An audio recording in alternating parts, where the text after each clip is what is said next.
الرحمن الرحیم. اومدیم تو روستای علی‌آباد از توابع استان قزوین، دوستای نزدیکی استان قزوین و استان همدان.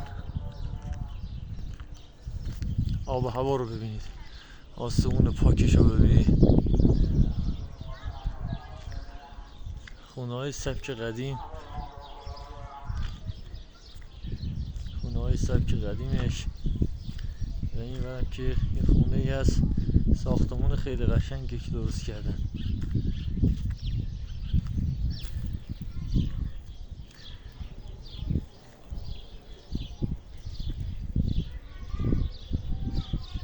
مشاهده میکنید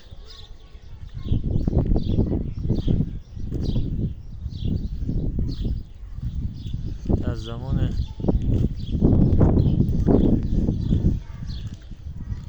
جنگ.